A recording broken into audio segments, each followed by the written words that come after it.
Hi, it's Andy. Hi, it's Dave. Hi, it's Kirk. We're back doing album reviews. Today's album review, we're checking out the band Detraktor, and the album was or is called Full Body Stomp. As this was my pick for album review, I will go last, and so we will kick this one off. Let's kick off with Kirk. What did you think of the album? 2 words. Loved it. Okay, that was your review. Andy, what's it? Oh, Fantastic. sorry, Next. you've got more. Okay. Yeah, obviously I need to give you the reasons why I don't know to articulate why. It would help, yes. So this is, to me, it's a thrash metal album with industrial elements. And as soon as I heard track number 1, I was instantly thinking Prong. And Dave, you and I love that band, don't we? Yeah, we do. We do. So it's got that Godflesh element to it, where Yeah. there's real, that visceral, heavy beats. I love to me, it sounds like a 90s metal album, doesn't it? Because of the tunings and the styles. So you do hear a bit of Pantera and Machine Head in there as well. Track number 1, Gorilla, actually quite a good sense of humor to that song. If you read the lyrics, it's from the perspective of an animal, a gorilla that's been captured and encaged and is one day going to exact its revenge on its human captors. So I thought that was quite funny. Nothing comical about the music, the sounds of it. This is fucking heavy. Brutal at times. The riffs are absolutely fantastic, chunky, a lot of down picking in there. The vocals reminded me of Jazz Coleman from Killing Joke and Tommy Victor from Prong. So you've got that like white collar husky voice in there. He doesn't even attempt to sing, does he? Let's be honest, at any point. So the inflections that he has in his voice are quite macho, actually, aren't they? Love the guitar work as well. Listen to track number 2, Bear Fight. Clear death metal tremolo riff in the second part of that song. Once they've ripped through the intro, the tempo of this album, it's just in your face, isn't it? It's like a car crusher, and that's it. That you know what to expect once you've heard 2 songs, and they don't fail to deliver. They just keep that up. It's relentless. But it is only 44 minutes, I think, the album as well. So that's just about right as well. Some shredding solos in there, surprisingly. And the other thing, for a 3-piece, my God, how powerful is this music? I didn't realise they were a 3-piece, though. Damn. Okay. And the bass is actually quite loud in the mix, but they don't have a bass player at the moment. So I don't even know who's filled in on the old 4-stringer there. Elements of groove metal. But to me, this is a thrash metal album that points its baseball cap probably towards the mid to late 90s, when, as we know, the genre evolved, didn't it, because of Pantera, Machine Head, and slowed down and actually went off on some wild tangents. So it does capture that, and anyone who loves Prong's Beg to Differ album from 1990 or the 1994 album Cleansing, go and buy this record. You are going to fucking love it. So before we go to Andy, when you listen to this album, where were you when you listened to it? Were you at home? Were you in the office? Were you walking on one of your epic 25-mile round trip walks that you do? Yeah, so I was walking, and I was I was doing a walk. It was on a Sunday. I was doing a walk from Stevenage to Biggleswade in central Bedfordshire, and I was just coming through the village of Langford, and I put this on. So yeah, I was walking, and it's almost like going to the gym, though, isn't it? It helped me because the roots are so heavy. Did you walk at the tempo that the songs were at? It gave me a new loop. Put it this way. I think it did give me a much needed adrenaline shot because I was 6 hours into the walk at that point. Yeah, this definitely kept me going. Fair enough. Andy, what did you think of the album?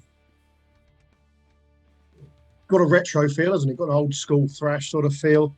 Sort of bands I've noted down as to what Detraktor reminded me of is Stamping Ground, Stuck Mojo, obviously Pantera, some real Pantera-esque riffs there, sort of chuggy, stompy riffs.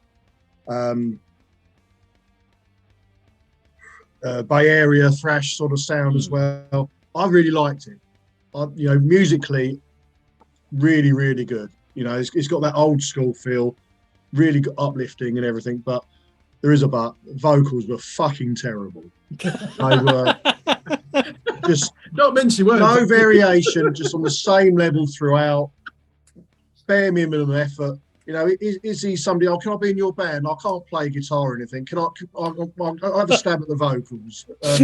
that really took it away from me. Can you just repeat what your verdict is on the vocals in case someone fucking terrible.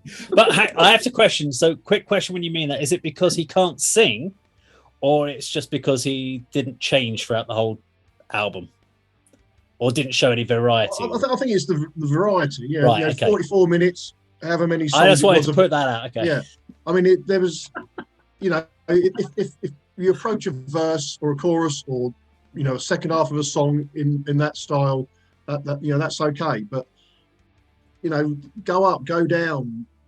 It was just monosyllabic. Is that the right word? Just very, very boring, very, very dull, and it took away from the excellent music, within.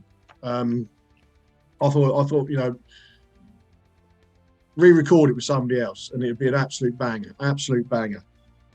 Metal Archive says their lyrics are about tractors. I don't know if that's the case, because you talked about a gorilla taking revenge on his human captors. I mean, I can't imagine having the whole album all about tractors. So that's obviously a joke, and at the reader's expense. But yeah, the Pantera chuggy bits, some pinch harmonics. There's lots of bands you bring to mind when you listen to it. But I'm really sorry, the vocals did spoil it. So, quick question: when you listen to it, where were you when you listened to the album? Probably driving at work in my van. Okay. So there were periods where I listened to three or four songs in a row before I had to stop. Might have been one song. I didn't listen to it start to finish. I don't think I've given it a few listens. It wasn't just the once, because I was trying to pick out the influences and the bands that they did sound like and what they reminded me of. But the main element for me was the vocals. I mean, there are quite a lot of instrumental passages in the songs where there aren't any vocals, which was quite pleasing, to be honest. And I was glad about that. It's just a shame when the singing when he opens his mouth. Yeah, when he kicked back in. Yeah. Andy, did you catch the Spanish guitar, the luscious Spanish guitar? Oh yeah, Revenge. That was great. Came from nowhere. That was impressive, wasn't it? Yeah, I've got that noted down. Yeah, that was interesting. Yeah. Okay, let me take over. So there is a reason why I've been asking you where you listen to it, because I think that makes a big difference to how you enjoy this album. So the first time I listened to the album, I was working, doing some landscaping work. I was chopping up stuff. I was digging, and I absolutely loved this album because it was like, and I'm like smashing things up, and my body was moving to it. Because you can literally let the music take over. You can get into it, and I was able to do that with chainsaws. Okay, I was chainsawing down a tree, which is great fun when you got that sort of music going. The second time I listened to it, I sat in this room and I put it on and I just listened to it, and I didn't enjoy it anywhere near as much when I just sat there and listened to it. This is definitely for me, and the songs are definitely a live experience. I think if they were live, you enjoy it a hell of a lot more than you do from just a listening point of view. And we talked about Walls of Avalon, we talked about Candlemas. It's like polar opposites of your listening experience. Walls of Avalon is a sit down, you put it on, you immerse yourself in it. The Detraktor album is you go out and you smash things up and jump around and have a great time. That's the emotion it took me on, and that's why I found it really odd when I was making my notes the second time listening to it, going, but I know I really enjoyed this the first time. Why am I not enjoying this anywhere near as much? Because I was concentrating on it and I was picking the songs in the album apart. I did make some notes. So yeah, you're right, Flisto. Gorilla, great track opening. Love the bass tone when it kicks in. And then I started listing all the bands that I could almost say you sound like. Fear Factory. Heard Fear Factory straight off on that one. Pantera, Machine Head, Hatebreed, Sepultura, all on that first song. You can hear almost like every influence in any one of those bands. You go, this could have been a riff from one of those tracks or one of those styles of bands, which I don't mind because I like all those bands. So that's kind of cool. Bear Fight, love that sludgy chug on there. The brutality, the heavy, really catchy chorus, love that. Behave had elements of power metal and a bit of hardcore in there. But then at that point, listening to it on the second round, I just wrote down fairly standard. Nothing started to stand out at that point. Those first two tracks kind of set the standard. Then after that, it started feeling a little bit samey. I didn't feel that nothing was changing. I'm the King, solid hardcore track. Nothing standing out. Evolution, Great Gallops, like that. Liked the intensity. Almost reminded me a bit of like Entombed, like Wolverine Blues era. Kind of got a little bit of that off that one. 7, good swing groove. Reminded me a little bit of Planet Fatale actually on that one, which is kind of a weird comparison. But if it was Planet Fatale with a bloke growling down the microphone, that kind of track is what that reminded me of. But Revenge stood out for me again. But that Spanish eerie intro into what I wrote as Arabian Nights driving groove. There was just some stuff that kind of tried to take you on a bit of a journey, and that was the one that kind of made me think it's trying to do a little bit more than the rest of the album. The rest of the album were just solid metal tracks, but that's a lot of metal tracks in a row without too many breaks to give you any room. There wasn't any like real sludgy, heavy, low breakdowns or anything. It was just in your face metal, which if you're doing gardening and you're chopping trees down, freaking brilliant. Exactly what I needed in that environment. But as soon as I sat down and wanted to just listen to the album, I started finding myself getting bored. So I think it's definitely a listening environment if you listen to it. So that's why I always ask when you're walking, because you can get into your body can move to it as you're walking. Yeah. So you can start to get that adrenaline. You can enjoy it. Whereas if you're sitting down more on a second listen, you're sitting down in a sofa and you're just putting it on and just trying to make notes on it, it's less enjoyable. But it's definitely, I wrote down a final note, which was good riffs. I actually loved the vocals. I liked what the vocals did on it, and I liked the solos.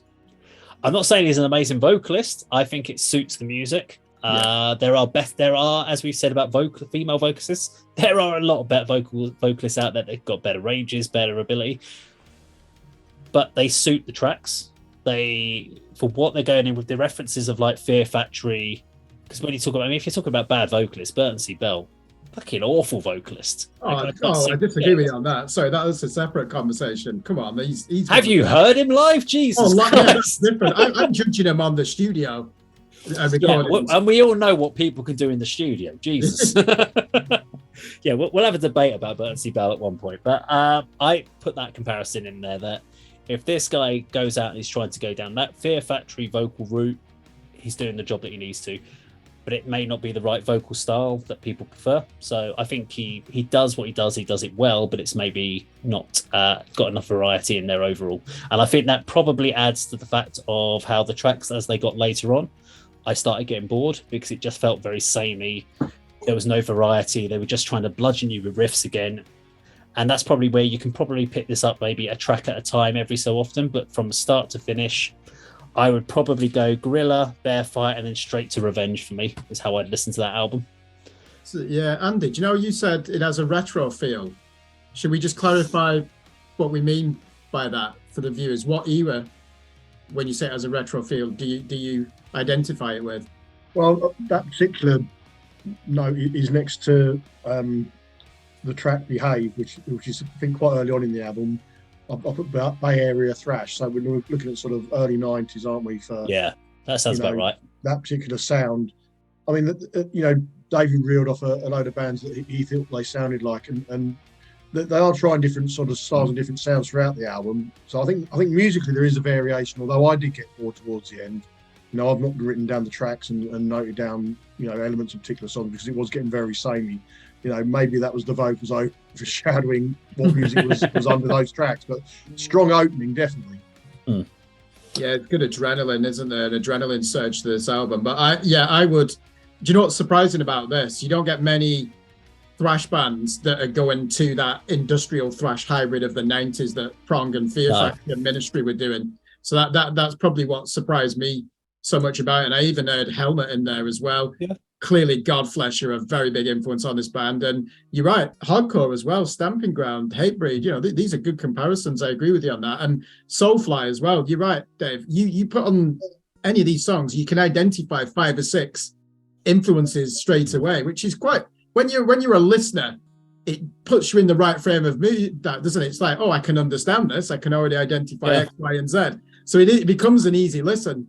On that, but yeah, you're right. I guess the main thing we'll take away from this is it is actually the capacity levels. It's stamina, isn't it? Is that what you're saying? Is what's really on that second listen, Dave, that's holding you back from giving? Yeah, I think these songs will all work brilliantly live. So, and they've written an album of songs that are designed to be played live. That's what they thought in the back of head. What's it going to do to a pit? What's it going to do to a crowd at the front? How are we going to make these sound great live? They haven't thought about it from an album listening point of view, in my opinion. It's not. Whereas a lot of albums will think about storytelling, they'll think about the listener at home, they'll think about the synths coming in, and they'll always think about 2 or 3 songs on an album for their live performances, their high energy ones. This is a band that's gone, we've got 8 or 9 tracks, whatever it was, and gone, we want 8 or 9 tracks that we can play live. And that's what I think they've gone into this with. They haven't thought about maybe the Spanish guitar one, they probably thought was maybe an album track. But I think generally they've gone in this thinking, this is a live performance-based track. Every one of these songs, we can pick any one of them and play them live. And I don't think that's always the right way to do it. You mentioned Soulfly and Sepultura throughout the reviews, and that made me think, well, Max Cavalera, he's only got a range and variety in his vocals, but I do like, you know, Max Cavalera Sepultura era songs. But that just confirms that this guy, not only has he got no variation and can't carry it through like Max Cavalera, he obviously isn't very good at delivery either. You know, that's my point of view. You know, thinking back about it, you don't necessarily need the variation if you're powerful enough and strong enough to carry the songs through. These songs are powerful enough, but vocally this guy isn't, in my opinion. Okay, we're going to disagree on that one, but that's the good part of this chat. We're allowed to disagree with each other. Let's score this one up then. So I always kick these ones off. So is it a bin it, a trade it, a stream it, or a buy it? It's a stream it for me. It'll be one of those ones that I will go back for certain tracks off the album, definitely. There are definitely probably at least 50% of the album I would definitely go back and stream without question, and probably more than once a week on certain tracks like Gorilla and Revenge would be definitely tracks I would call back. So stream it for me, but there's not enough in there for make me buy it. But it does make me want to go check them out live. I would want to go and see what it's like from a live performance. Does it carry off well? Do the vocals sit better in a live environment? Is that where he's meant to be, less on the album? Kirk, what do you think? Bin it, trade it, stream it, or buy it? So I reviewed it for Screen Blast Repeat, and the final verdict was an 8 out of 10, which would equate to buy it. It's just on the cusp. I'm going to go for stream it. I really enjoyed it, but there are probably 1 or 2 songs on there that you could end up skipping. But hey, this is a colossal piece of industrial thrash, and it does exactly what you want if you want that type of music. So really impressed, but it just misses out on a buy it for me. Fair enough. And Andy, bin it, trade it, stream it, or buy it? Well, surprisingly, it does make it into the streaming. Okay. And get rid of the vocalist, re-record it, it'd be a buy it. You really don't like this. I don't think he'll be appearing on here for an interview anytime soon, will he? Yeah, I think we should invite him and say, Andy, you got to do the interview, mate. Very short.